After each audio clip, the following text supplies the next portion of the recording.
What's up, Internet? You're tuning in episode 42 of the FlipScreen Games Podcast, weekly video game podcast where two best buds from different nations come together to discuss the wide world of video games.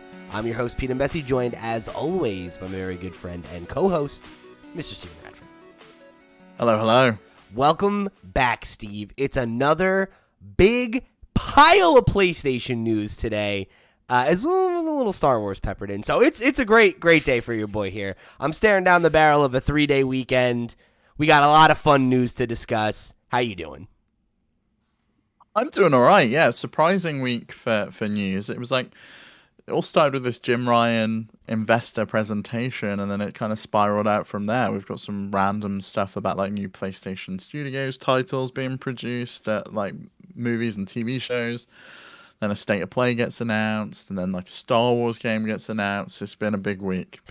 Phil Spencer announced that Xbox, if the deal goes through, they're going to recognize Raven Software, the first ever video game union, that they will recognize it. Let alone the fact that union got formed, and we're not even talking about that this week because all this stuff just dropped like yesterday.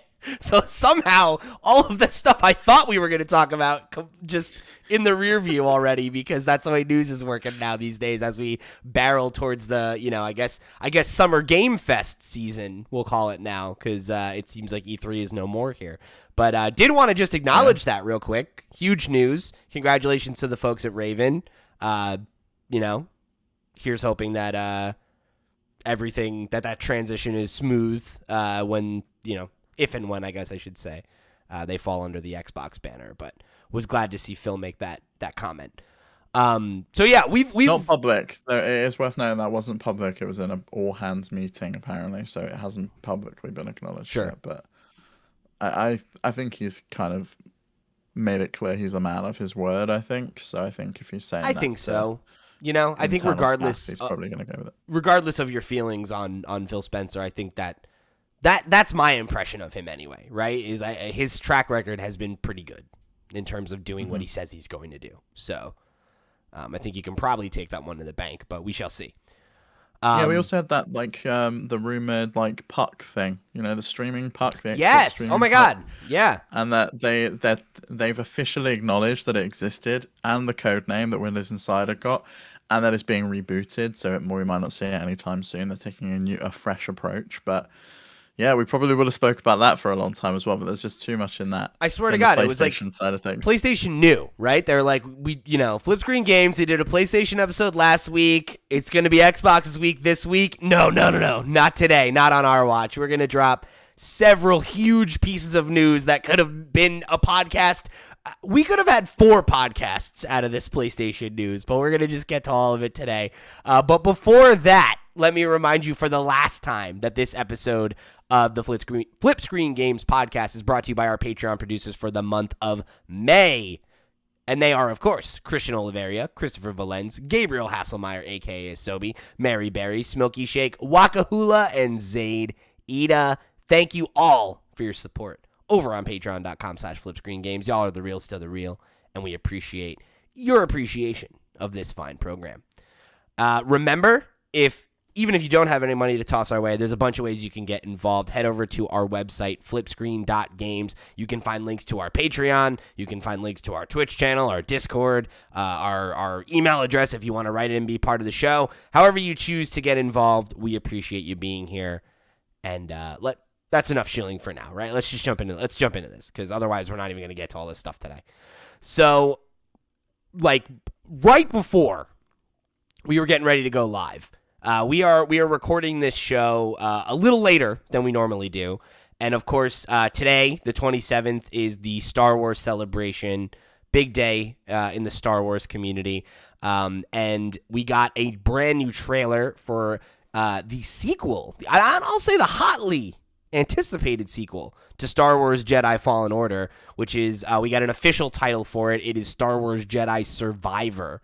And we got that alongside a brand new teaser trailer, which I've got playing for the kids over on YouTube right now. And it's just a cinematic trailer, right? Like it's not We're not getting into the nitty gritty of the gameplay or anything like that, and even what they're giving you about the story is sparse. But like, I got really excited watching this trailer and just thinking about how much I really fucking dug this game, and how much I'm really excited by the idea of being able to like get back in this world and spend some more time with Cal and the cast of characters that, you know, I built around him and everything. And, you know, I don't know. Like, I'm excited. I'm excited for another like big meaty Star Wars game. Yeah, me too. It's been a while. I mean, and this isn't the only one that's in the works, right? This is the one at EA, and we've got potentially a lot more coming now that Lucasfilm Games has kind of taken over, and that's become its kind of own brand itself. Yeah. Yeah, I mean, we have Amy Hennig working on that, her like second at bat doing like a narrative Star Wars game. We'll see if this one pans out, hopefully. And a couple other games, yeah, that really I think look exciting. But I think this one is like very much at the top of my list just because like it is a known quantity, right? Like I know how much I like the first game. You know what this is going to be, right? Where it's like ideally it's going to be, you know, I mean I'm assuming it's going to be a similar Metroidvania meets, you know, Souls-like type game, and ideally we'll start with some of the abilities we had, you know, unlocked throughout our journey in the first game. Then we'll get all these fresh new abilities, new environments, new species of aliens, you know, new companions, all that stuff. And that's really all I need, you know, and more sounds great. Plus 2023, it's probably going to be like current gen exclusive, no cross gen at this point. At that point, it would have to be. That game barely ran on phenomenal. That game barely ran on the I'm sorry, the prequel. The previous game barely ran on last gen consoles. I can't imagine a sequel being able to work on like a launch PS4. Like, no fucking way. Yeah, I played what I played of it on the Series X, and I think they patched in a performance mode at that point, so I was able to play at 60 frames per second. I can't imagine playing that game at like 30 or dipping below 30. It wouldn't have been a very nice experience, but I'm looking forward to it. I think this has motivated me to pick up the game on Steam and give it another go on my Steam Deck. I think I got about halfway through on Xbox and I just never ended up finishing it, which is a shame. So it would be good if I could get back to it and finally finish it, because I know you really enjoyed it. Apart from, I think you had issues with the final boss, was it? I really hated the final boss, but I've come to learn that I think that was more a me problem because the boss is really hard, and there's these items that you can unlock through exploration that are basically like potions, right? And like you get a certain number of charges that you can use, and they only recharge like I think at save points. So like in the process of a boss fight, you can only use them one time each. And I think I had 3, and there are 10. So if I had unlocked all 10, I probably would have had an easier time with the fight. Okay, yeah, definitely would have had an easier time, yeah. Yeah, but I had my teeth kicked in, and it felt like a really like weirdly frustrating difficulty spike because I had not had that level of issue. Like there were other boss fights that were hard that I had to play multiple times and like practice and get the rhythm, but like this was one where it was just like, you know when you're like playing a boss that has phases and you're struggling and like you're like, oh, I'm finally getting to the last phase, and then you're just immediately dying, and it's like I'm not even being able to learn the pattern because I'm just fucking dying as soon as I get to this last phase. And I hit a point where I was just like, enough is enough. Like if I don't bump the difficulty down and just beat this, I'm gonna just not beat the game because I don't want to do this anymore, you know? And it sounds like if I had maybe engaged with the Metroidvania of it all, you know, more, I guess, or better or what have you, I would have had more of that resource that would have mitigated some of the difficulty. But yeah, I shot myself in the foot on that one, I guess. Yeah, I think the worst experience I've had like that, I've had a lot of that in Elden Ring, where I had a point where I beat a boss. It was one of those like spirit bosses. I beat it and I thought that was it, and I was really excited because I had tried beating this thing like 10 times, and then another one spawned.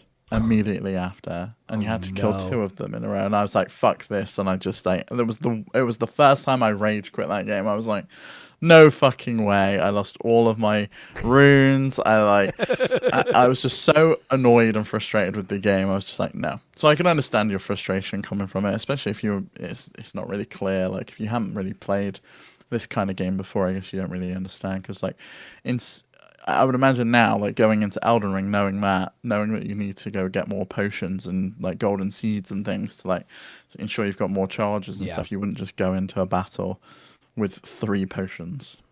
Well, that's the thing. It's like a permanent resource, right? So like I didn't know that there were 10 of them, right? I knew that you're guaranteed, I think, I don't know, 1 or 2 of them, like just through story progression, and then you unlock the rest of them. Right, so I don't know. Say maybe I had 4, right, and one of them you get outside the door of the final boss. So I was like, okay, like I've not had an issue with health up until now. So why would I even think to be like, oh, there's 10, I better go hunt them down? It was just like, oh, I have the ones I have, and I'm getting along fine, right? So like whatever. But now I know.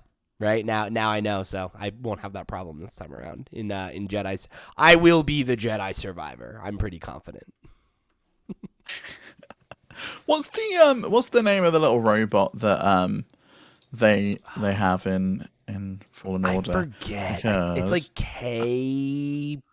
Check out this that I've just pasted into our doc. They're releasing a Lego version of him, and it's so cute. Oh my god, it's so cute, Steve! I need this. Oh my god, hold on, I'm gonna show it to the kids.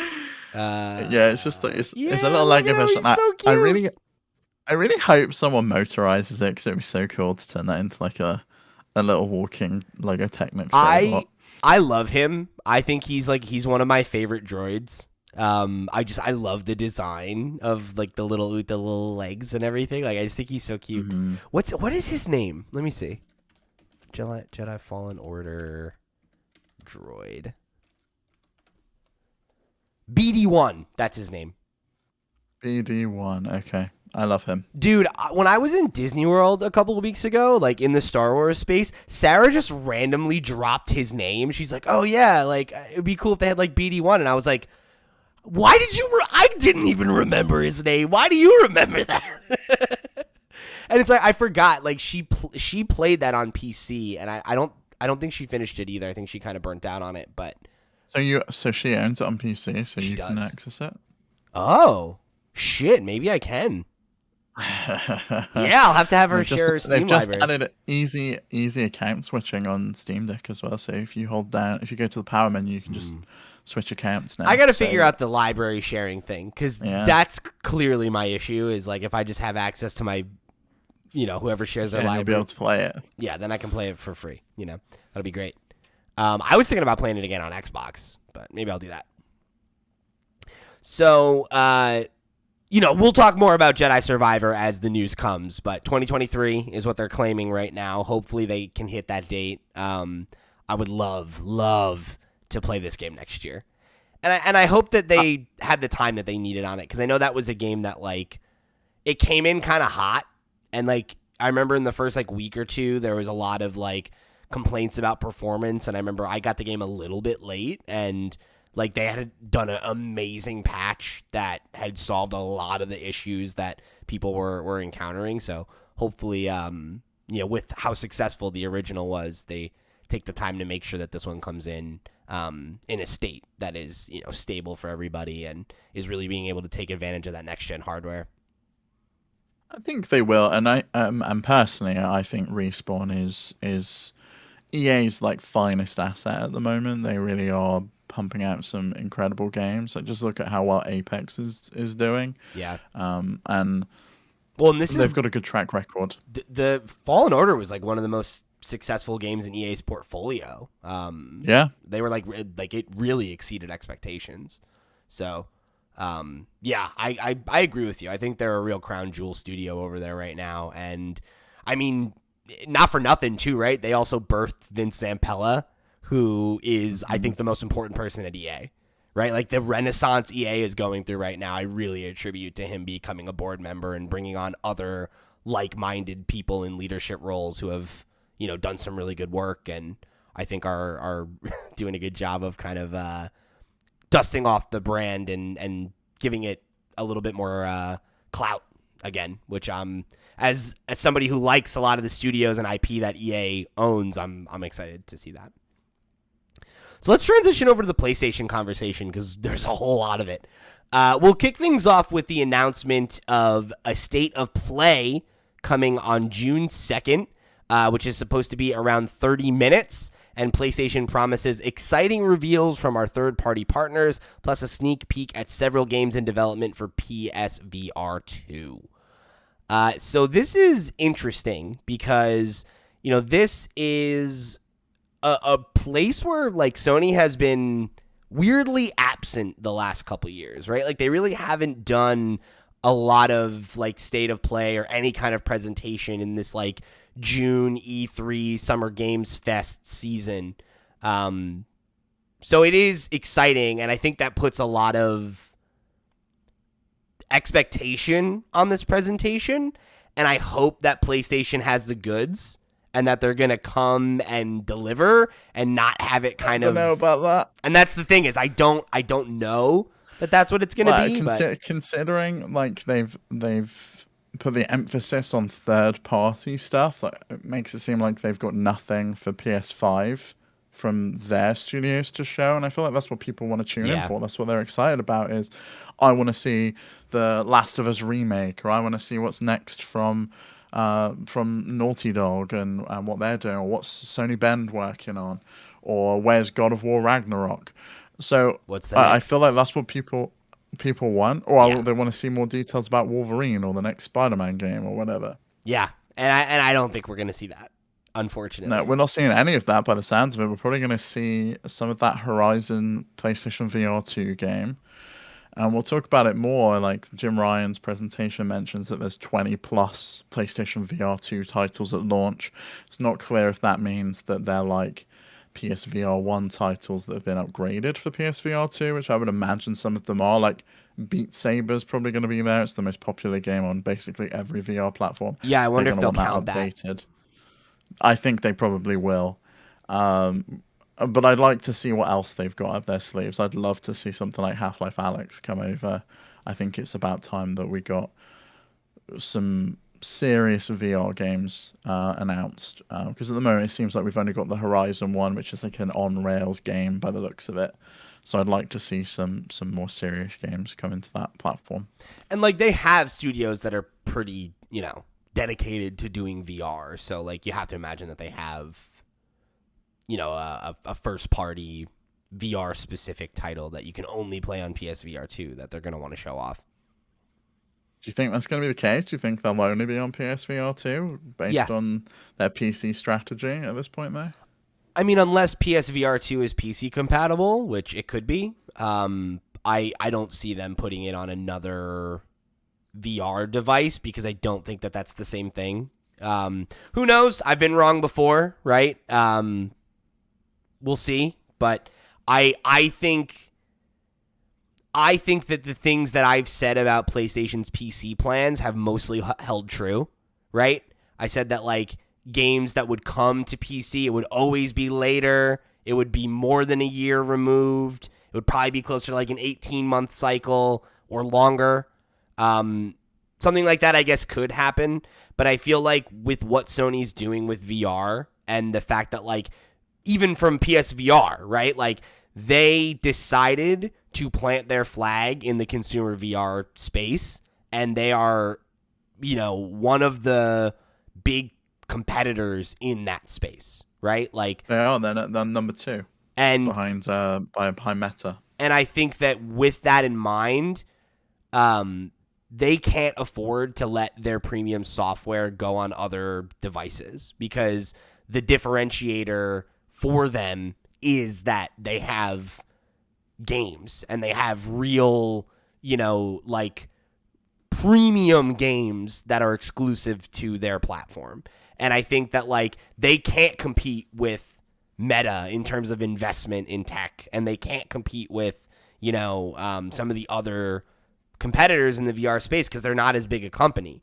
And their differentiator is that they know how to make premium software and compelling video games. And they have the brand strength, right? People know PlayStation. They trust PlayStation. They do. It's almost as big as Instant Pot. Almost as big as Instant Pot, according to Jim Ryan's investor presentation. So with that in mind, I do think that the big PSVR titles that they are developing in-house will be exclusive, and that they will look at those as similar to like Half-Life Alyx, where it's like it's the killer app, right? That's the thing that makes you buy it, because it's like, if I'm gonna, I want a VR headset, I can play Beat Saber anywhere, but I can't play, Horizon, whatever, anywhere. Probably not that, but Iron Man VR anywhere, right? Those kinds of things. Yeah, I really wonder what we're gonna see. Like if we've got some like big games coming for PSVR 2, I wonder what types of games they are, because the experiences they put out for PSVR 1, like what was that like shooting game they did that I tried with that stupid goofy PlayStation Move gun, and it was not great. It was a really bad experience. Like you were jumping around from place to place. It wasn't good. It wasn't a modern VR game should feel like. I could see this, and it was one of my predictions this year, so I do hope it comes true. I still could see PSVR 2 working with PC and then putting the titles out on PC as well, because I still think that's going to be a very expensive device. I think it's probably going to be about $500. And I think for that price, you could justify it being an accessory that sells to PC as well, because that's a niche product at that price. It's an accessory for an already expensive console. And if you've already got a PC and you want to get into VR and you want to play those titles, one, they can't make enough PS5, so if you wanted to play that game, you've got to buy a PS5 first, and then you've got to buy a PSVR 2 on top of that in order to play that game. You're very much limiting the number of people that can play those titles. I think if they can put them on PC and say, like, right, you can just play this game with your PSVR 2, why not do that? Especially with some of the stuff that they've been talking about in their presentation. I think the only way I see that happening is if there is an instance where there's a PlayStation specific PC launcher, right? If Sony gets a PlayStation specific launcher where you can buy those PSVR games, and that's the only way you can buy them, then sure. At that point, I think I'd be okay with, or not even that I'd be okay with it. I could see that logic, because I do think that you're right that you do want to try to have more people have access to the tech. And if like you do allow integration with PC, that could mean a lot more headsets sold to people that are never going to buy one if it's saddled to a PS5. But I also think that the idea of them like putting those games out day and date on other platforms and allowing, other people to play them, I just don't see that, and I think like we're going to talk about some of Sony's other plans, and, I think that the reality of what Sony's strategy is somewhere between the two extremes that you and I have talked about and taken on the subject, where I don't think that Sony's as averse to putting their stuff on other platforms as I thought, but I also don't think they're as bullish about it as you thought. And I think the truth is somewhere in the middle there. And I think that's the kind of thing that seems like a bridge too far to me, unless they're like, hey, this PC thing is working really well for us.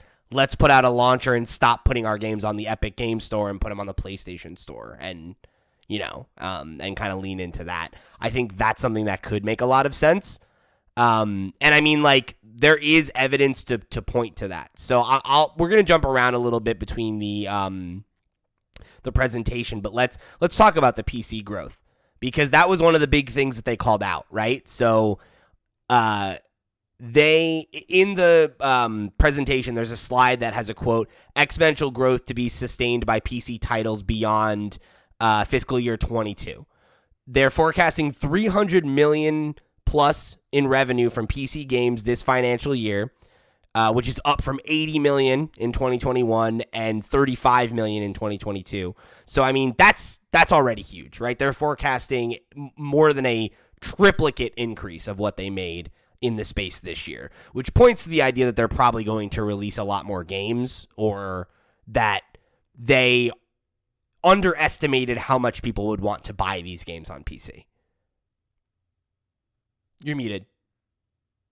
Sorry, I think it's probably a mixture of the both, because we've already know that Uncharted's coming, and I think that they know that's going to be a big game. It's the first time that collection's been available on PC. It's just the new ones, though, right? It's not the Nathan Drake collection?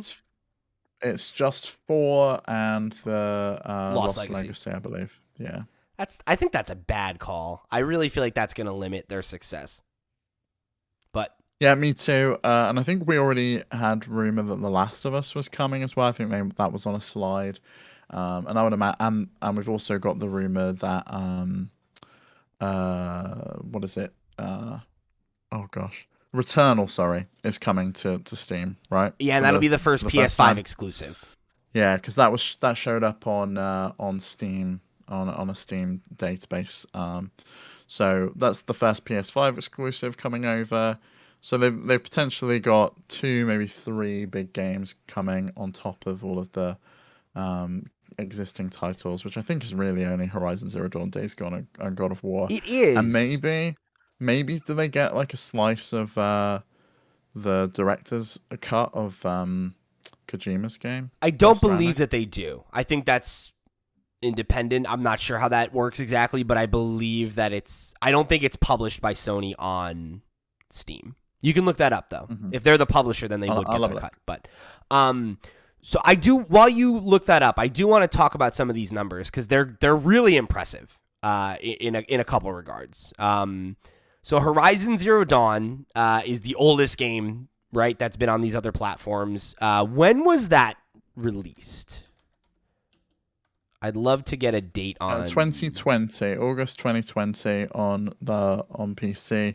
Then Days Gone was May 18th, 2021, and God of War was January 14th, 2022. There we go. So with that in mind, right, all these fairly recent releases, right? Horizon being the oldest and about 2 years old, it sold 2.398 million units and driven about $60 million in revenue, which is huge. Right, this is an old game at this point that they were able to sell again, brand new, full price to many folks, and get another 2.5 almost million copies sold of a game that sold well, right, for a console exclusive, but there's always going to be limitations there, so they've got to be happy about that return.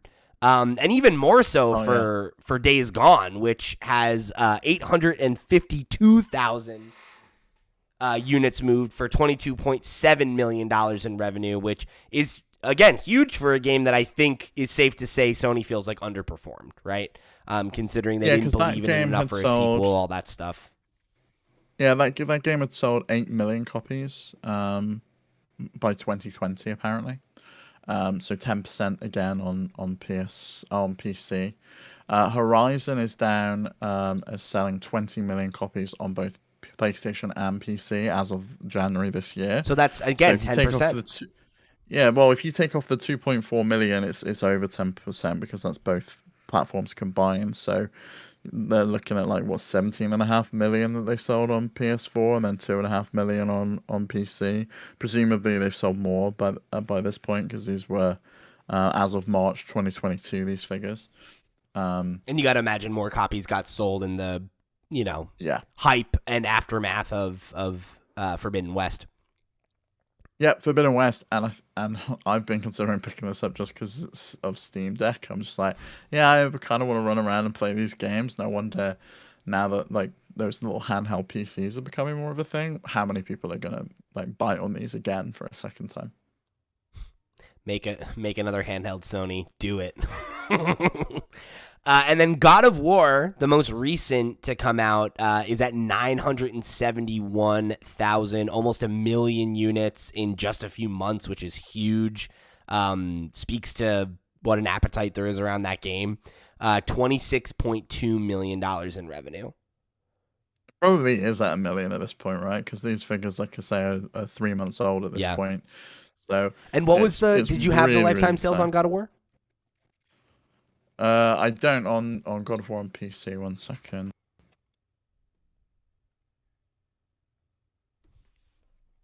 So, So on go ahead. PS4, it sold 19.5 million copies. Wow, it sold less than Horizon. That's interesting. Yeah. Oh no, that's on PS4 alone. That's on PS4 alone, so it Okay. sold more than Horizon. Horizon was would have been Yeah. 17.5 million on PS4. Still pretty close though. So I would have thought God of War was higher. But yeah, I mean, so that's huge, right? Like that's a really significant amount of revenue for re-releasing old games.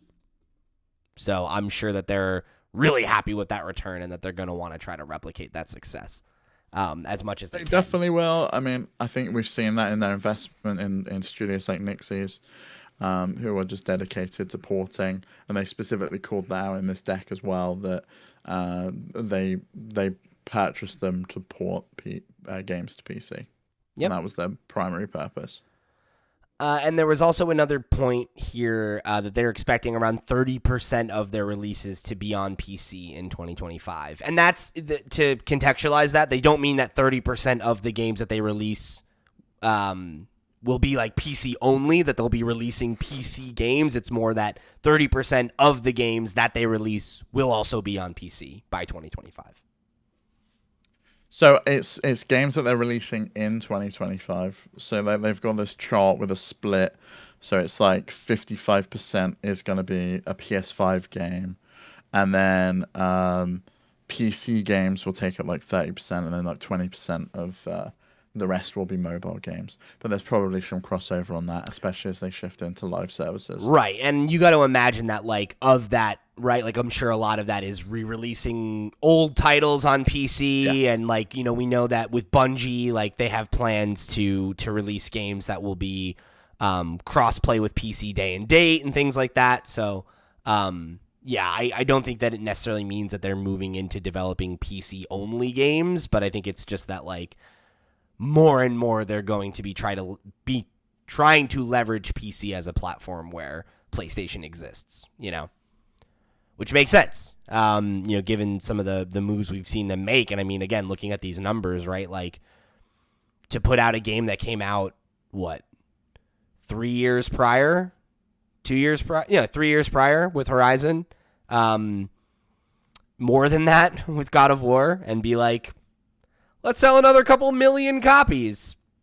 Yeah, it's a very easy value proposition.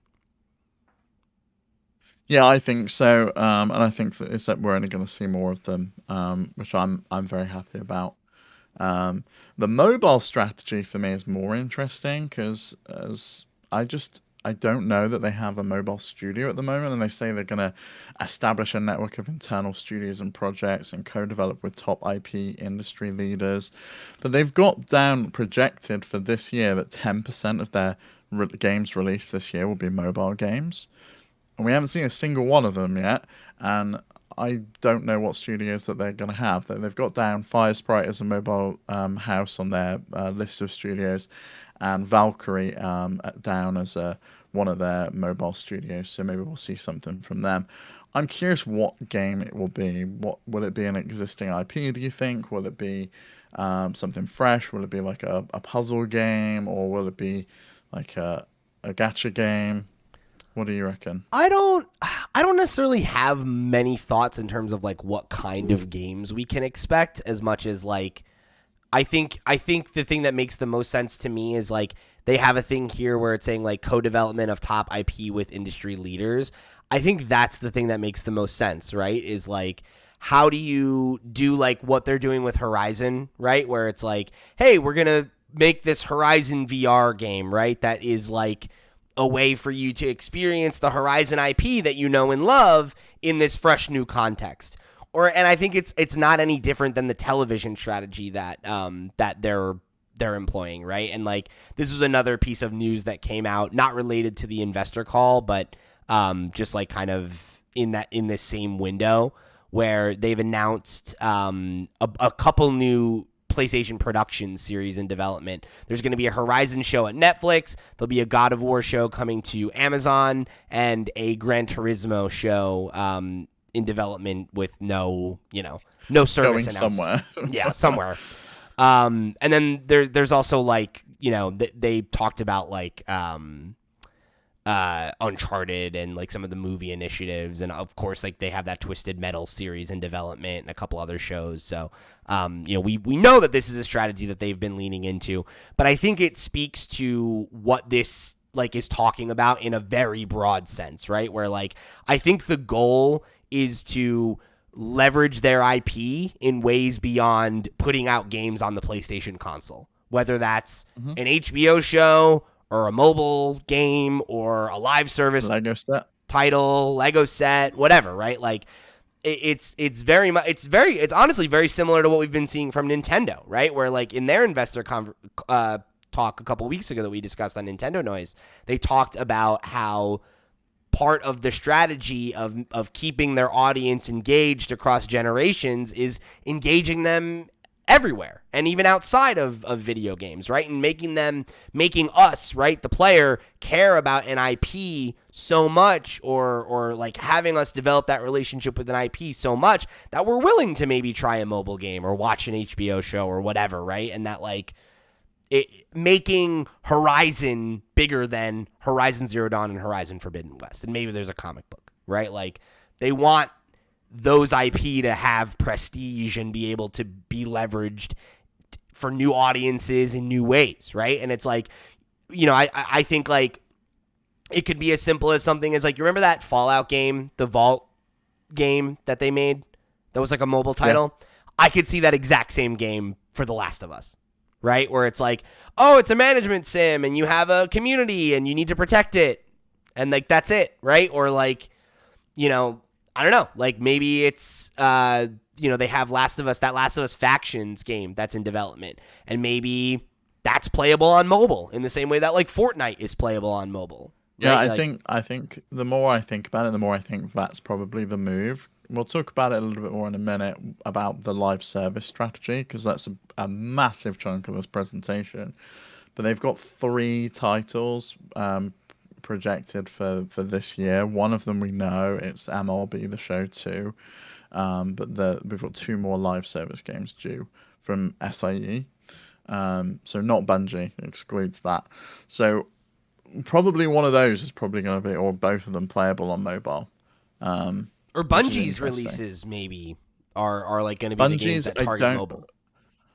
So Bungie's isn't included anywhere in any of these figures, and they made that clear on their Bungie slide, because that has not closed, so they cannot. That makes sense. Count they can't that comment towards projected on their revenue. plans, right? Yeah. Okay. So until that closes, they've got like plans of what they want to do with Bungie in here, but they're not allowed to include any of that revenue in any of the figures that they present to investors. But I think what you say about the brand recognition and taking their games outside of the console, just opening the box essentially, I think makes sense. But I do think, based on looking at the gaming category growth, and like Jim had a slide all about like how much money is to be made in the gaming industry, they've clearly looked at it and saw that a huge slice of that is from mobile. Sure. Like mobile is at the moment $131 billion versus the console market is $64 billion. And I think they want a slice of that. It makes sense. They're kind of the odd one out at this point, where they don't really have a mobile play. Even Nintendo got into mobile. Yeah, but Xbox they're doing it with divesting from it and giving up. Yeah, which is crazy to me, considering how big they are. Obviously, Microsoft's just in the process of acquiring one of the biggest ones with King. Yeah. They're going to own Candy Crush, so they're going to be printing money essentially with that thing. That's such an interesting thing to me, though, because it's like I look at that as more like circumstantial, right? Like they didn't buy Activision Blizzard because they wanted King, right? I think it's more like I think part of it was, though, like I do think they want a mobile studio or a mobile house to develop games with their IP. Potentially, yeah. because like Take-Two just bought Zynga to do the exact same thing because they didn't have anyone Yeah. to make mobile games for them, and they but obviously are looking at the same figures that PlayStation's looking at, saying that it's worth over $160 billion. We need a slice of that, or investors want us to have a slice of that. And when you own a So we need studio to like get that into it. that already has an established IP, it's just passive income at that point, right? Like, it's like Candy Crush prints money, and like you don't really need to. It's a well-oiled machine. It just works, right? Like they support it, and it's successful, right? So you don't really need to rock the boat on that. But if you do want to leverage their experience in the same way that like Sony's seemingly trying to leverage Bungie's experience, that makes sense. So I don't know. Well, because you've got Call of Duty Mobile made by them as well, like over Yeah. on the mobile side. If they could do like Halo Mobile, I can imagine that's something that Microsoft will probably want. Sure. And maybe and then I think you're on the money with like the factions game from The Last of Us. We're obviously going to see more live service games and more as they do more with their franchises. Just not sure what yet, and I'm sure we will hear more in the near future. Hearing the 20% of releases on mobile is something that I don't like, if I'm honest. I'm sure that's a pretty inflated number. Like, I really don't. It could be, or it could just be that they're planning on releasing a lot of games that year, right? Because like 2025, they've got down that they're gonna sell 10 billion in digital console software, which is flat basically. And how many of their releases? 9 billion. How many of their releases that year do they say will be on console? 60%, I believe. Okay. 60? That doesn't add up because they said PC's 30 and mobile's 20, right? So is it 50? Yeah, it must be 50. Don't love that. Yeah, it's 50. It's 50. I don't love maybe that. 55. You know, that's not great. But we'll But see. like you said, there could be some overlap, right? Like Yeah. it could be as a live service game that comes out on PlayStation, so that counts towards like a console launch. Could also come out on PC, so that counts as a PC launch, and it also comes out on mobile, so it counts as a mobile launch. Yeah. Or they could just be releasing a lot more games. Yeah. And so the PC and the mobile figures kind of cancel out the new releases. Right, and it's like they were already going to release PlayStation. because they've said, right, that they have like 26 fucking games in development, or 30. I forget what the number was. It was a really high number of games in development, and like 20 of them are new IP, and like, so I don't know. You know, I'm sure it's not necessarily. Well, New IP is really interesting because by 2025, they want to have a 50-50 split on investment in new IP and existing IP. At the moment, they're investing 66% in existing IP and only 34% in new IP. And so they want to I mean, you can see that. Have new stuff going forwards. Right? You look at the PS4 generation and like the vast majority of games that came out, or like the vast majority of games that their top talent was working on were sequels, right? Like Naughty Dog did not release a new IP last generation, right? That's insane. Like that's like their crown jewel studio, right? And like the IP that came to define the PS4, right? At least for new stuff, it was Gorilla, you know, like, and that's nuts. Like that's kind of unheard of, you know. I don't think anyone would have said that they were an A tier studio or maybe arguably S tier before Horizon, right? So, and I mean, like there were experiments that didn't go as well, like Days Gone, but you know, look how much they've gotten out of. Did it not go badly? Like, who would be sad with 8 million sales? It's not bad. Like I think it's crazy. Just like it's not what they wanted it to be, and that's fine, right? Like if the worst case scenario is that you broke even and Bend learned more, and they can make a bigger, better, more high quality game than they could before that game, then that's pretty good. That's a pretty good place to be for a studio that, you know, you don't expect as much from. Mm-hmm. And I'm sure that's I would like some more from them. Yeah, I mean, me too. And I mean, the hope, I think, is like maybe they go back and do like a Siphon Filter or like something that has like more name recognition or that people are more excited about, because I think Days Gone struggled for a lot of reasons, right? Like the zombie thing, I think, was kind of in its... And I think they released it too close to The Last of Us, like Yeah. it was, and people were confused as to what it And was. comparing it to that, and it's like, we don't need Yeah. this. We already have a zombie game from PlayStation. And they're like, not the same at all, but, there's a lot of reasons that I think it came out and underperformed. But, 8 million is not bad, right? Like, that's not bad for a console exclusive game. And it's finding a second life on PC as well. So, hopefully,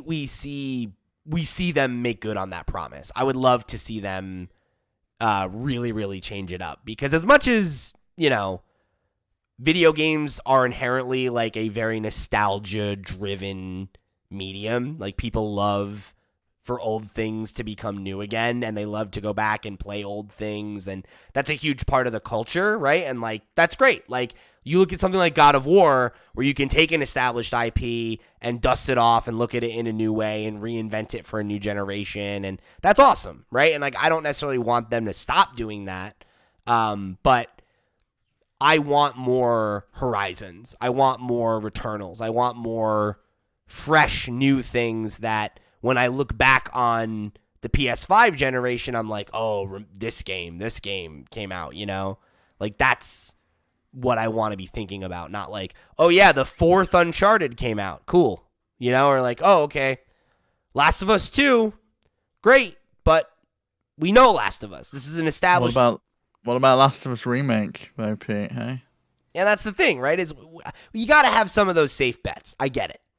And but you look at Horizon and like Ghost of Tsushima, right? And like those came out and whip, and they're fresh, and they put Gorilla and Sucker Punch on a new level of relevance.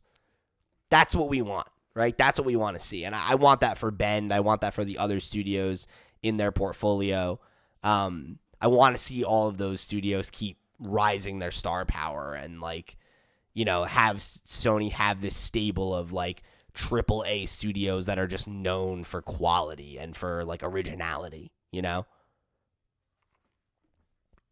I think the problem is like we've all got in our minds what a PlayStation Sony interactive entertainment game is at the moment. It's that single player narrative driven experience, like an action game, right? Third person. I don't think that's what they want to put out anymore.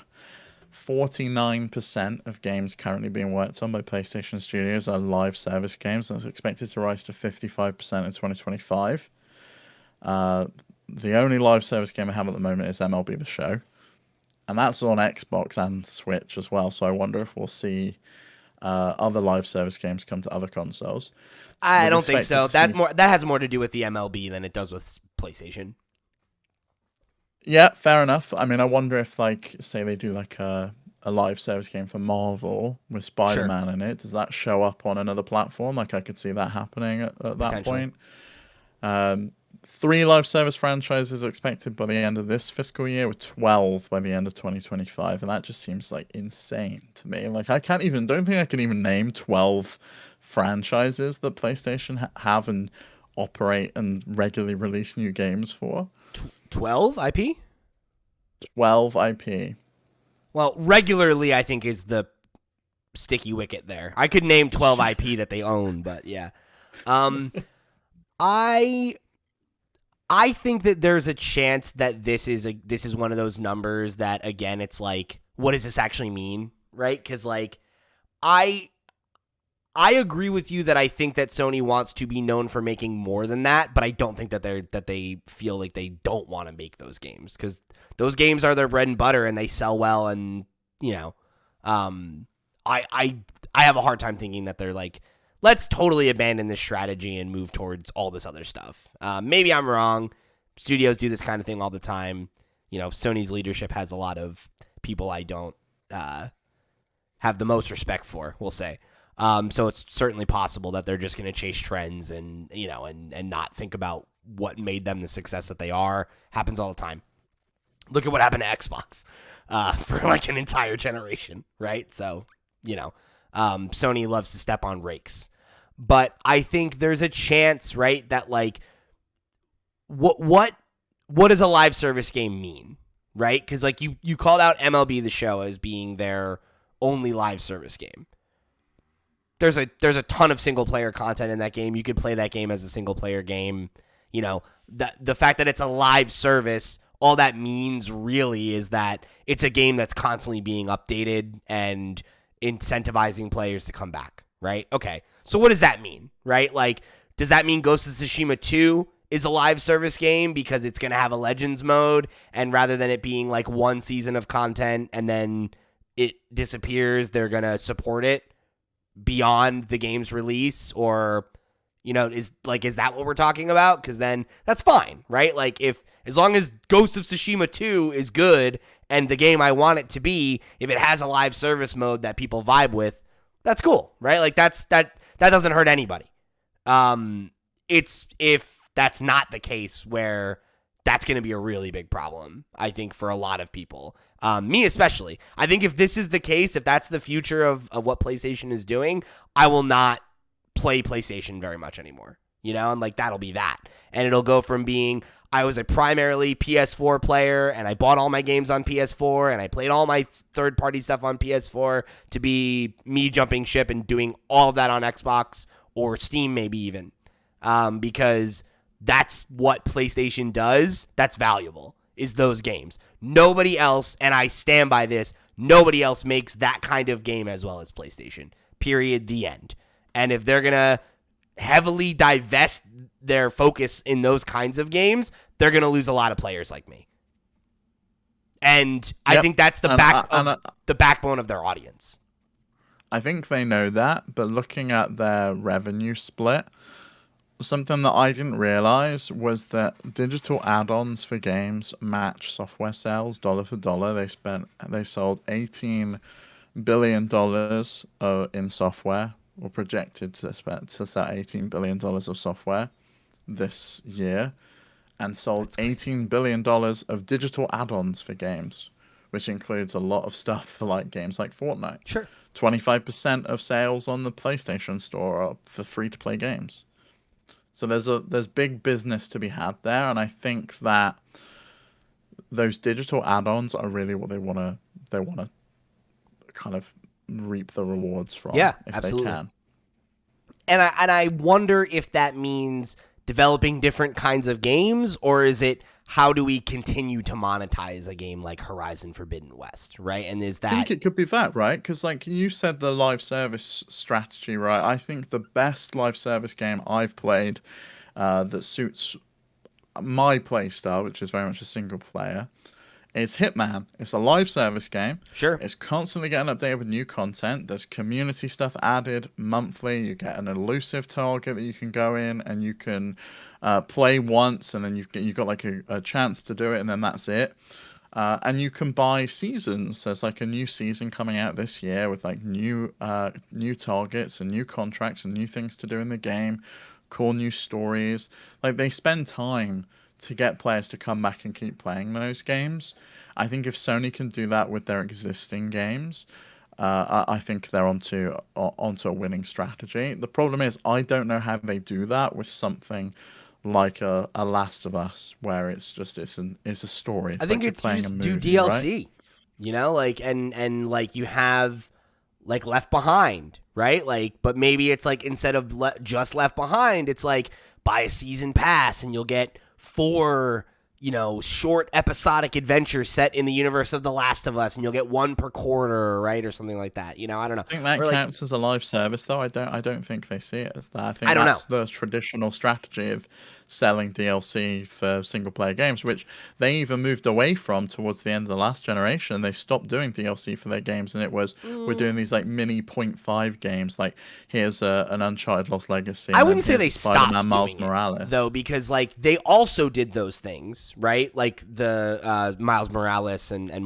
whatnot. But like Spider-Man also had a full season pass DLC plan that basically was an entire sequel campaign, right? Where it was 3 separate huge chapter that was essentially like, when you got through it, it was as long as the main game.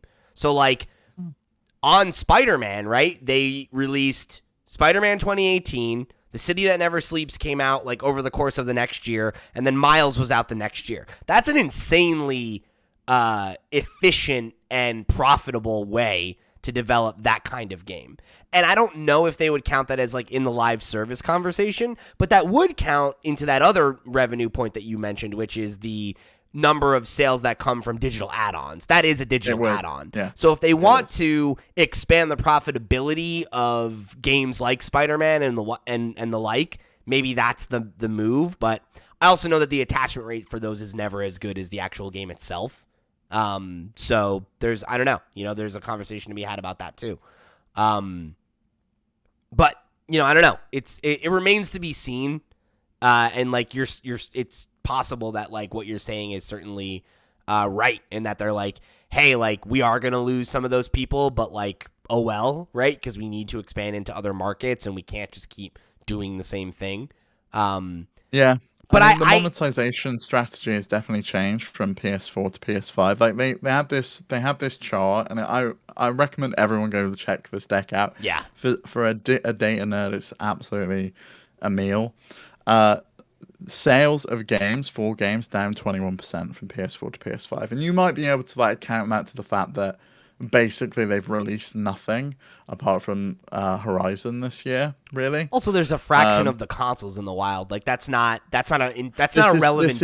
This is average spend per connected device, so it evens out. So it's related based on each device that's there, the average spend for that device. Comparing the previous fiscal year to this fiscal year.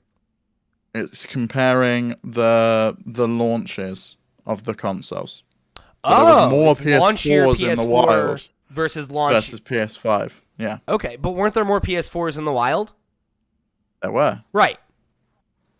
So this is average spend per connected device. So it's not based on. So like if it's one device, average spend down 21% on 4 games, up 247% on add-ons, and up 21% on subscriptions. So the average player buys less 4 games, spends shitloads more on digital add-ons, like probably V-Bucks for Fortnite or FIFA Bucks or whatever they're called on that game. Yeah, I don't know though. Like, I mean, I'm not saying that like focusing more energy on those things doesn't make sense, because obviously they are huge revenue drivers. But if that's like, I don't know, I feel like if you don't have the appeal of Sony's IP, why wouldn't you just go play on Xbox? You've got those IP, but you're not necessarily playing them in... like, it's 50-50, right? It's 50%. They're saying 50% is going to be live service. So there is still 50% of their games that isn't. That is just still the single-player traditional experience, the traditional model they call it, which is we release a full game and then we release DLC that goes on top of it. So they're still doing those type of things, but if you could say play as Aloy in a live service game on top of also having that single-player experience, maybe within that same game, like why wouldn't you? Or at least want to within do the same engine, right? Which is like what they did with Legends. And I think that makes a lot of sense. And if that's what we're talking about, where it's like, yeah, well, that's what we're doing now, and the model is we have the team at Guerrilla, right? Work on. I'm using them as an example. We'll say Ghost instead. That's because that's a provable example. You have the team at Sucker Punch, right? Develop the IP of Ghost of Tsushima, and they get the go ahead to make Ghost. That'll be the premium AAA, now $70 box title that introduces the IP and competes for Game of the Year, and gets all the attention that their games get and the prestige that their games get, and establishes this as a known IP. Then they decide, okay, let's make a movie, let's make a TV show that'll proliferate and make the IP even more saturated and more well-known. And then in that IP development period, right, we're working on Ghost of Tsushima Legends, right, or Horizon's multiplayer mode, or whatever it is, and we put that out as well. And that's what the team that, the developers, right, the actual developers and the artists and the people that do the asset creation and all that stuff, while the scripters and the ideators and all those kinds of folks are working on what the next game is about or the next IP is about. That's historically been a problem at Sony, right? Where like that was a thing with Naughty Dog, right? Where it's like we finish a project and we have all these people that we then need to lay off or put on another project. That could be a way to also drive efficiency, right? Where it's like, okay, you work on the single player game for X number of years, that comes out, all the folks that were doing the IP development move on to the next project, whether that's a new IP or a sequel to a successful IP, or maybe, you know, dusting off an old IP and reimagining it, whatever that move is. And while they're doing that, all of the other folks that get laid off or have to move on to another project start working on the live service multiplayer element that's built in the engine that you've already developed. You already have a framework for gameplay. You already have a bunch of assets that you can start working off of. And that's where you get the Last of Us factions, right? That's literally exactly what they're doing right now. Is the Last of Us team got broken up to go. A bunch of them are working on the re-release of one. A bunch of them are working on this multiplayer element, and then, you know, the Neil Druckmanns and whomever else is at that studio are deciding what the story is for the next proper release. And if that's what we're talking about, then that's fine. You know, like I don't necessarily think that's going to be a problem. I don't think that'll necessarily mean less of the type of games that certain players have come to expect. It might just mean more games, right? More releases in general. So the saturation of those games is less in their overall portfolio, which is what you were saying about that 2025 number, right? Where it's like, well, okay, is that 50% because they're releasing less single-player games, or because they're releasing twice as many games as they usually released and they're coming out on other platforms? Because they're acquiring more studios, too. Yeah. So, like, that also makes sense, right? Of course you're putting out more games if you own 5 more studios than you did 5 years ago, you know? Or I guess 3 years from now, right? All those studios that they just acquired will theoretically have a release ready for that window. Yeah, I think so. And obviously they have the like ongoing stuff with Bungie. And like there is like we are still waiting for that to happen, so they can't include any of the revenue, but it's expected to close in Q3 of this year. But they've got like a whole thing of what they're gonna do, and it's gonna be like 12 months before like they're actually fully established. And they want to establish, let's check this name out, Pete, a live service center of excellence where PlayStation Studios and Bungie join up with Sony Interactive Entertainment Publishing to fully integrate Bungie expertise into all SIE processes. And I think we're going to see Bungie publish games because they've said that. And right. I could see that's how they get the games on other platforms. That they say, is this a PlayStation Studios title? Is this a Bungie title? Because they're all at the same center for excellence, and like they can decide between them and choose who publishes it. And I think we could see that. But the figure that the 50-50 is just Sony Interactive Entertainment titles. So the 50% I think probably means 50% more games coming out, which I think is fine if that is the case. Yeah, but I mean, even just looking at this, right? They've acquired 1, 2, 3, 4, 5, 6, 7 studios since 2021. Mm-hmm. So, and then investments in like Devolver and what have you. So, that's pretty insane. Right? Like that's like a lot. That's a lot of new opportunity for them to release a lot more software than they have in the last, couple years. Yeah, so it's going to be interesting to see. It's going to be really interesting to see. And, you can see they have like a whole slide on like expanding their IP and leveraging it up for like movies and retail and TV series and all these other places. And I think it goes into, they have a quote that you pulled here about console and beyond, a transformation from PlayStation's current console-centric approach to a future where large elements of our community extend beyond the console. And they talked about PC and mobile, VR, cloud, metaverse, the Discord integration. But I also think that expands to these other IP leverages, right? To comics and toys and movies, and just PlayStation being more ubiquitous and more everywhere than on the box in your living room. And I don't think that I agree. means anything that like is bad for PS5. I think it just means that like Sony's trying to expand what they're doing, you know? No, plus they also have a slide in here where it talks about current issues with supply for the PlayStation, and the fact that they don't expect that to kind of steady out until 2024.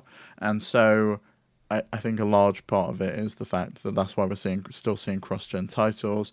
That's why we're probably seeing a rapid exponential growth on PC, as they put it. They just can't make enough PlayStation 5s to meet the demand.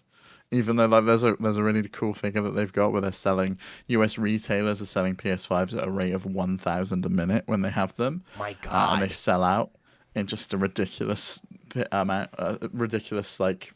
It's like that. They're here and then they're gone.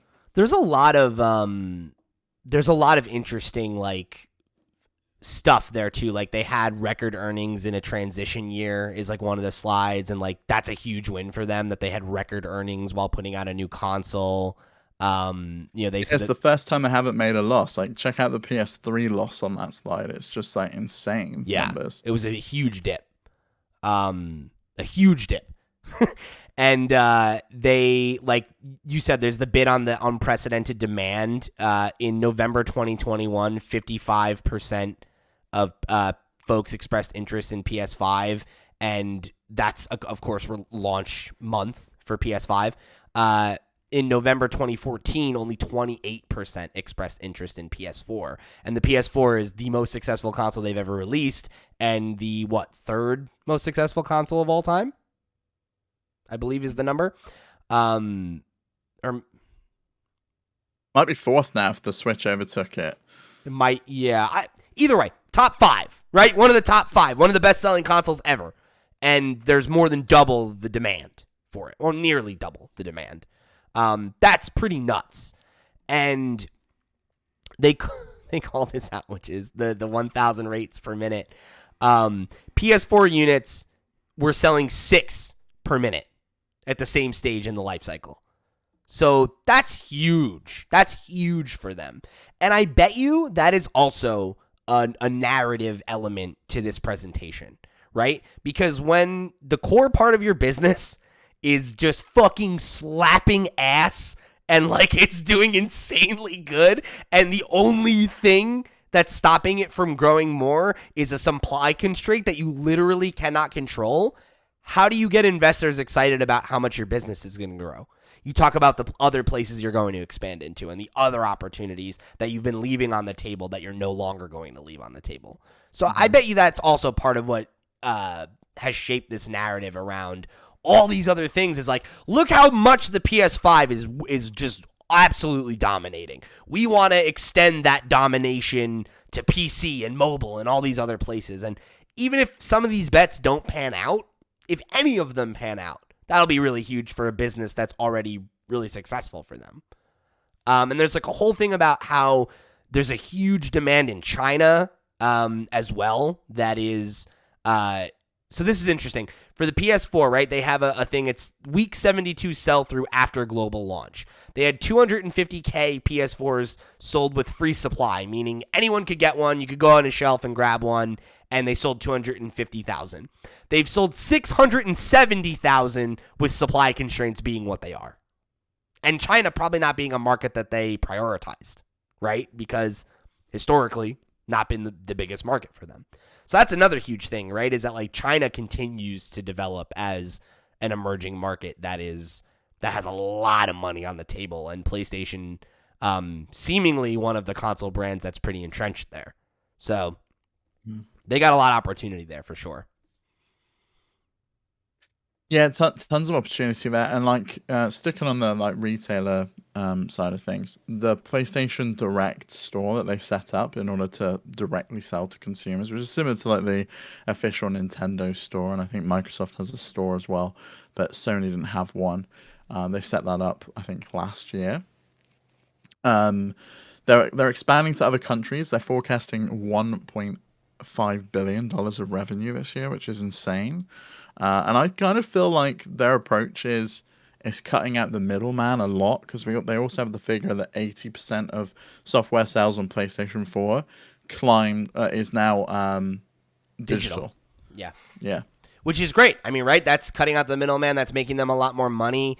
And they've also been talking about the continued success of PS4, which is even though there's this new console that everyone wants and the people that have it love it, there's still a really dedicated, active audience on PS4. And while, I know that that's going to slow down, especially as the releases trickle, when we're talking about how much of the audience or the revenue at least is sales of items in digital games, right? Like you can play Fortnite on your PS4 for years, right? And like you'll still be making money. So what's the problem, right? Like that's great. That business is staying healthy for them during a point where they want to be growing this new market and they can't grow it as much as they need to, right? Or not even need to, but as much as they would like to be able to, and there's nothing they can't control. There being a lack of parts, right? That's something that they have absolutely no control over, and there's no real way to solve that problem. So it's, I'm sure they're really happy to see that because they attribute it to ongoing AAA slate, continued free-to-play growth, retain post-COVID-19 digital shift, and a loyal subscriber base and ARPU growth opportunities. I don't know what that stands for. Oh, average revenue per user. Thank you. So, I mean, that's something that they've got to be really, really happy with. They do, yeah. So, and like that ARPU growth strategy, the biggest place that they attributed that to was the new PS Plus. That was one of their motivations for the new service, along with better consumer value, improved retention. And they want to grow that user base to over 50 million this year, which will be phenomenal if they can do it. It puts the attachment rate currently at 82% on PS5. That's so high. That's so much higher than I thought it was. 61% on PS4, which is even ridiculously high considering how many PS4s there are in the wild. Right. That's billions of dollars coming in from that. That's nuts. Mm-hmm. I mean, I'm sure it comes out in the wash because obviously they're having to get games on the platform and spend money and all that kind of stuff to maintain the service, like keep the servers running and stuff. But still, I mean, that's still a hell of a return for them. Yes. Yeah. And something I didn't realize is the catalog of PS4 and PS5 games. Like they're claiming there's a catalog of 400 plus PS4 and PS5 games on day one of the new service. That seems like a lot compared to the launch list they gave us last week. That's the thing. They've said that that's a tease, right? So I mean that's exciting. It's like it makes you think like, okay, like what is that going to look like, and how many of these are like retro games that we don't know are going to come? And obviously there's been some conversation about how the emulation on the PS1 stuff is not great right now. So there'll be some kinks to work out there, but I'm sure they will. And it does make you think like, how much is that going to move the needle, right? Because, like, there are so many people, as we can see, on these platforms playing games like crazy, and a lot of them are not on Xbox, and Game Pass is not a consideration for them, and, like, this might be, and, like, if they can get a bunch of these PS4 folks to bite on this for, a couple more years while they shore up the PS5 numbers, that's going to be a huge, huge spike in revenue for them, you got to imagine. Yeah, I mean they haven't said how many PlayStation Now subscribers they had, and how they're going to roll those over here. But if they're looking to grow that user, that base automatically transfers over, doesn't it? If you have PlayStation Now, can't you just roll right into the new? Yes, with an upgrade fee, as far as I'm aware. Like if you didn't have PlayStation Plus, you have to like pay for that with like the upgrade fee. You can't get PS Now without PS Plus, I think. Oh, really? Yeah, I'm pretty sure, because it requires online. Okay.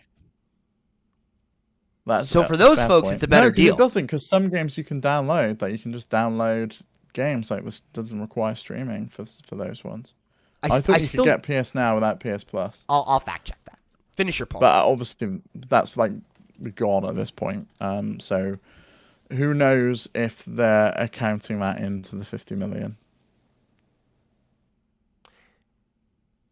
PS Now subscription is only available to account holders of PlayStation Network who are aged 18 and over. I think you can. You could get it. Yeah, maybe you could. But I don't know how it works now, because obviously there was this story about PlayStation kind of. I think you wrote in the doc nickel and diming people about the PlayStation subscription. Yeah, so anybody who has Game Pass or has listened to us talk about Game Pass, right, has probably heard of the just insane deals that Microsoft was offering early on when they were trying to get people to get in on the platform and trying to evangelize it. And they would do like, you can get X number of months of Game Pass and you'll spend $1 a month, or you can buy, as much gold and then transfer it over and we'll give you an equivalent amount of Game Pass, right? And that was something that, like, I know I took advantage of, right? Like, I have Game Pass until like 2024 or something like that, like something fucking insane, because I just bought a bunch of cards on a discount and took advantage of the $1 a month thing, and I just gamed it as much as I could, and I got like 2 or 3 years of it for like, I don't know, like $90 or something. It was nuts. I saved a ton of money, and a lot of people were trying to do that with PlayStation Plus and trying to basically get a deal on the all new PS Plus.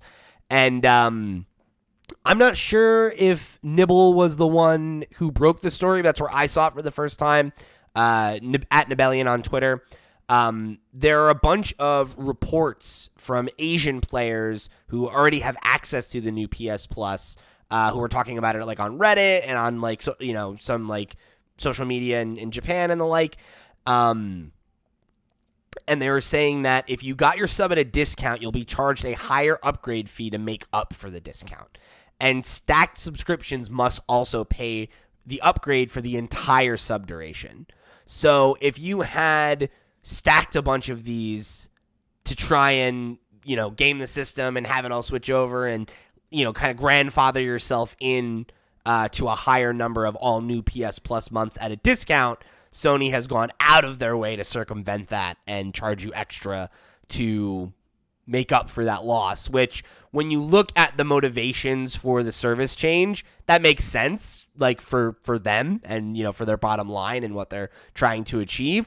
But boy, is that a bad fucking look. That is, Sony does some really anti-consumer stuff now and then, but like, boy, that is bullshit. If they had decided, like, hey, everyone who's done it, already, you got us, right? And from now on, we're going to be charging this, right?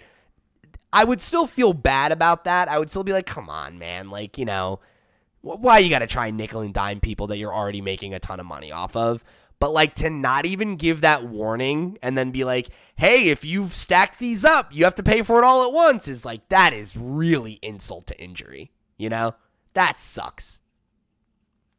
Yeah, what's crazy, I was reading through some of the comments on Reddit, and you'd think that it was like the calculation is like calculated daily, right?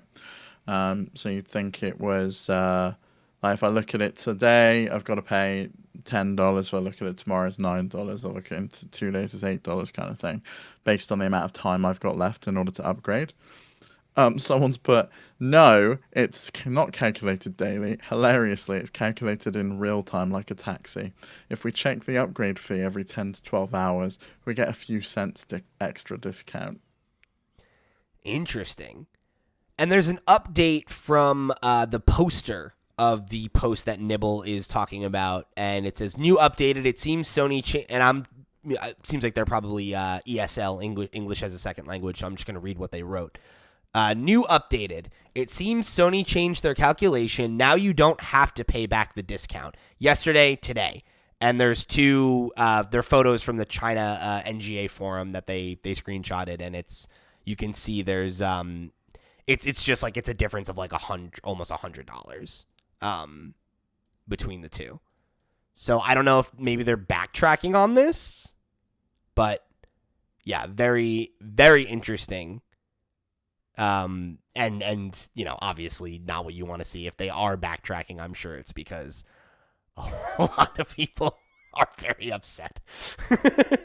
Rightfully so. I mean, it sucks that they feel like they have to do this all the time. I mean, this was the same issue I always took with the kind of the extra $10 or $15 they tried eking out of people to upgrade to the PS5 version or whatever, and it was just like, come on.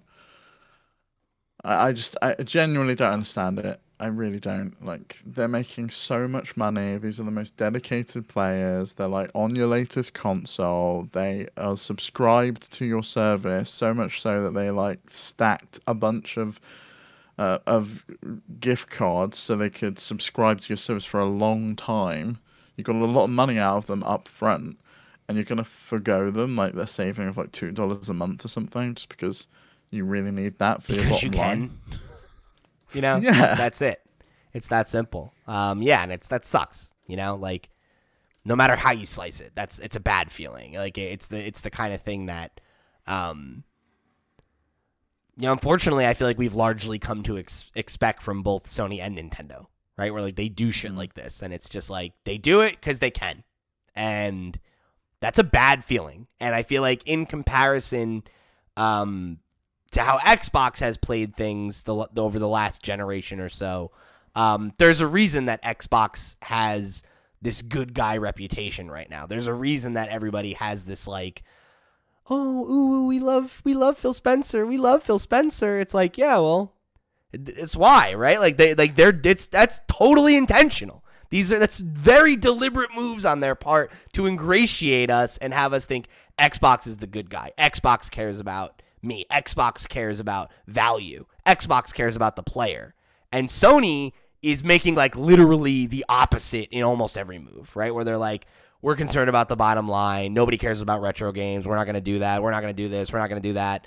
And like, you know, when people squeal, they back off on stuff, right? Like Epic was able to bully them into crossplay and bully them into free-to-play games not needing PS Now or PS Plus, and you know they were able to be bullied into a lot of things, like you know the not closing down the storefronts. Now they have this retro person, like you know all they listen to the audience, but they very much do the thing that all corporations do, right? Which is we're gonna squeeze as much fucking blood out of this stone as we can until you squeal, and then. Okay, all right, our bad. We apologize. We love you. We care about you. You know, yeah. Okay. So, I mean, a corporation's gonna corporation, right? Like, that's the reality. It's awful. I hate it. It's exploitive, but you can't expect a company to do anything else. And for what it's worth, right? Like, if Xbox was on top, they'd probably be doing the same shit. So... you know, no corporation is your friend. All right, that's my message for today.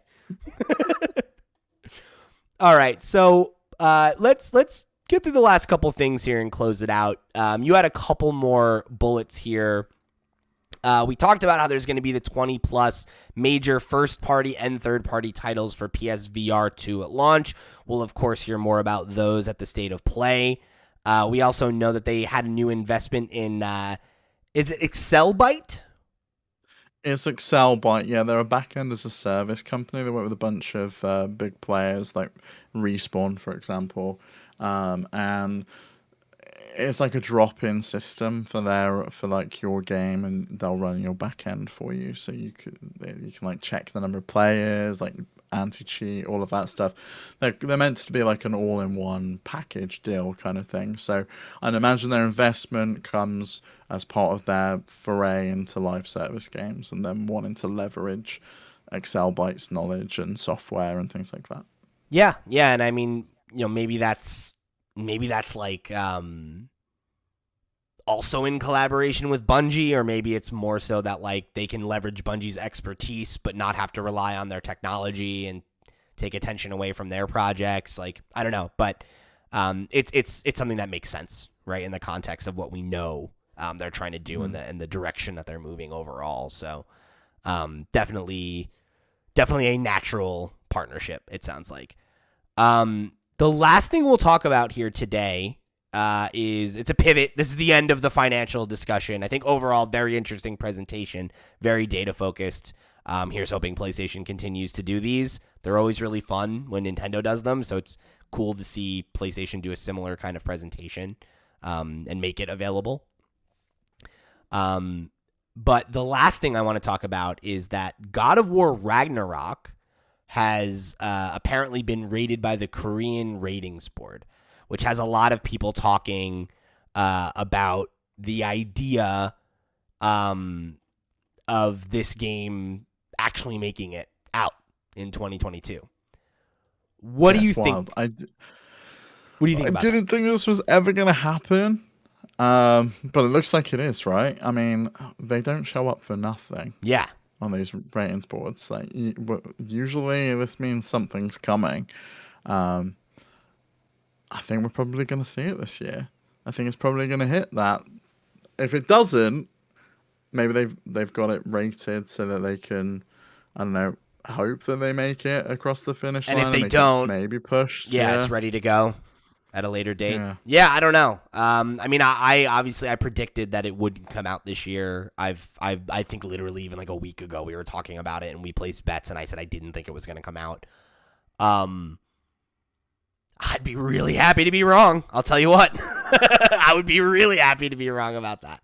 We talked about the game of the year discussion and like what's going to happen, right? And like it would be great to see Elden Ring get some healthy competition. It would be great to see this game come out and be what we hope it's going to be and be another 10 out of 10, that kind of thing.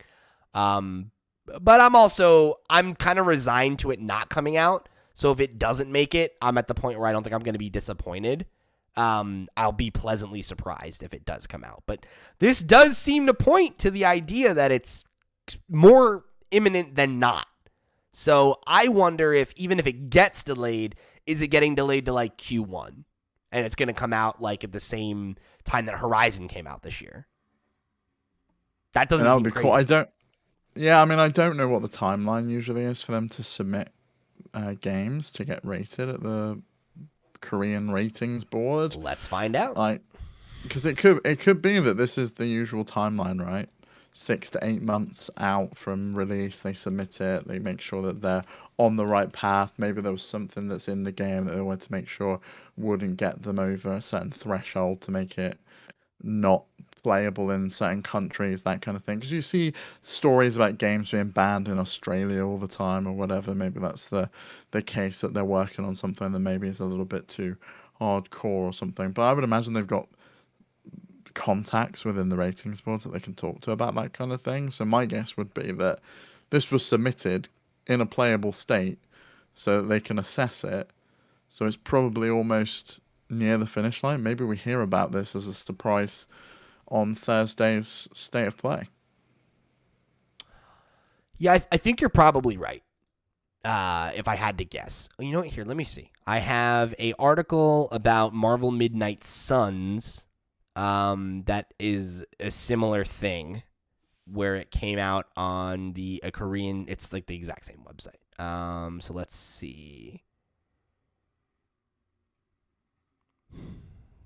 Because it said something. So Horizon Forbidden West was rated on November 4th to 2021 by the Korean Game Rating and Administration Committee. Okay. Oh my God, so that's a really similar timeline then, right? Like that. It is. That could mean Horizon it's out this fall. Was due out. Horizon was due out last year, wasn't it? So and then they delayed it. Yeah. Yeah. So I mean that timeline is that's 6 months until it's released. We could, if it's out now, it could be November, December that we're seeing the release of God of War, or they push it back. But It's exciting. Yeah, I mean this article from IGN is making the same case where it's saying games are usually only presented to ratings boards once they're in a complete or near complete state, so that an accurate assessment of suitability can be given. Mm-hmm. So, and this is I said the Marvel Midnight Suns thing, and this is by Ryan Dinsdale. So thank you, Ryan. Yeah. So I mean, the idea that it's like maybe 5-6 months out, that's not crazy, right? November to February. That's what we just did. I don't know. It's exciting to think about, though. I hope I'm wrong. I'd love. That's a point I'll happily lose on the predictions competition if it means I get to play this game this year. That'd be pretty sweet. Yeah, it would be nice. I've just checked ESRB. It's not showing up there yet, so I'm going to keep an eye out for it. I'm going to check Peggy as well, but I'd imagine if it was there, we'd have heard about it by now. It's interesting. I've not played God of War. Maybe this is one I should pick up. Steve, yeah, you got to play it before Ragnarok comes out. I think it's a masterpiece. I really do. Where should I play it? Should I play it on PlayStation 5? I think you should. I believe it has a PlayStation 5 patch that gives you all the benefits. Let me see. Not a good contender for handheld? I don't know. I mean, like, it's... Yeah, okay, it does have a 60 FPS upgrade. So you should definitely play it. You should play it there, I think.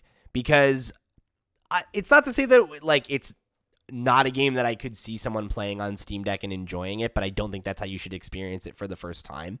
You know? Okay. Like, it has really beautiful environments, and, like, the voice acting is really good. The music is really good. I think limiting yourself to hearing it on the Steam Deck's, you know, speakers and all that stuff, like, again, second playthrough, yeah, absolutely, I'll probably play it a second time on Steam Deck. But I think if you're going to play it for the first time, like, you should give the game the respect that it deserves and play it on the big screen and really, really try to immerse yourself in the experience. That's my opinion, anyway. Maybe I pick up PlayStation Plus Deluxe or whatever it is for a month, give it a go, because it's on that. I think it's also on sale right now. PlayStation's doing their annual, like, huge sale. Days of Play, isn't it? Yeah, Days of Play. I think is currently ongoing. It was one of the games that wasn't in their sales on PC, so I was like, oh well, you know, I'll probably pick up Days Gone or something instead. But let's see. Yeah, so it looks like God of War. Where are you? Is it on this list? That can't be right. It's got to be on sale. They weren't, but I don't think they were putting it on sale, like on PC, like I said. So really, maybe they're excluding it. I wonder why. Like newer, probably making too much money selling full price. Maybe. I don't know. I swear to God, I was looking at it and it was like $20. Because, like, I was going through it, and it was, like, all of the games that they had on the list were, like, games I already owned. And I was like, oh, it's a good deal, but I already have it, so. Like, I almost grabbed Kena, Bridge of Spirits. That was, like, really cheap. Oh, you know what it is? Okay. I think it's just always $20 now.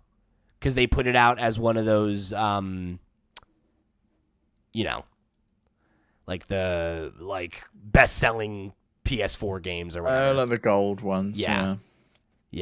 So you can get it for $20, and I think it's a steal at that price. And you'll spend more than that on it on PC to have it run not as well on your Steam Deck. Yeah, but like that's what I mean. Like for that price, as well just get a subscription for the. I mean. Yeah, but only if you're going to, like... I mean, I would do it annually then. If you're going to do it month to month, I think that's going to be a waste of your money. Because it'll take you more than a month to beat that game. Probably, yeah. Yeah, we'll see. Yeah, it's $15.99 on the PlayStation Store. Or the digital deluxe version's $24.99, but I don't know what you get. No, I think that's just like extra. Anyway, this... Buy it. Yeah, this is me shopping at this point. Yeah, so. Just buy the game. We're gonna end the show there. Go buy the game and play it. And I'll replay it with you if you want. We could do like a little book club kind of thing. Who's to say? I'm up for that. It's not a game I want to stream for the first time. Like, No, I've had issues streaming games that are narrative driven, and like really struggling to follow follow the story. It'll completely ruin it for you. Yeah, it's an intimate, emotional game, and you don't want to be like having that while you're on camera trying to entertain and like people in chat like making jokes, and it's like, no, don't do that. Play the game, and then if you like it enough to stream it again, stream it again. That would be my recommendation anyway. So, thank you all for joining us here on another episode of the FlipScreen Games podcast. This was a meaty one. I knew it was going to go long, but goddamn, this was a hefty boy. So I hope you enjoyed it. Sony, drop another bombshell, and you can have the whole episode again next week. All right, you give me this level of news, and that'll be my guarantee to you. So we've literally got state of play next week, so probably I think we're gonna have to do a couple extra episodes, honestly, as we move into the Summer Games Fest season, because there's gonna be a lot, I think, coming out in the next couple of weeks. Yeah, crazy that this is being considered part of the Summer Games Fest. That whole branding is just weird to me. It's just like all of these separate things. Anything that happens, calling it Summer Game Fest. It's like Sony didn't reference that this was part of the Summer Games Fest, but Jeff was quick to chuck it on his calendar. Hey, he can do whatever he wants. It's his calendar. He's just letting you know. He's just letting you know. It's free publicity for them. What do they care, right? It's on Jeff Grubb's Summit Game Mess as well, so I guess that's only fair. Yeah, there you go. It works. Anyway, thank you all for joining us. Remember, head over to flipscreen.games. That's our website. You can find links to our Patreon, where you can get early access to this and Nintendo Noise. You can get our exclusive show, One More Thing, and a whole bunch of other good perks and goodies. Head over to our Twitch channel, where every Wednesday and Thursday we are there streaming video games for your viewing pleasure, and then a couple other times a week if we have the time. So go and give it a follow, and you'll know when we go live. And then, of course, we've got our Discord, we've got our email address, we've got our social media, a bunch of ways that you can get in contact, become a part of the community, right into the show. However you choose to get involved, we appreciate you spending your time with us and tuning in for this week's episode. For FlipScreen Games, I've been Pete, he's been Steve. We'll see you next week.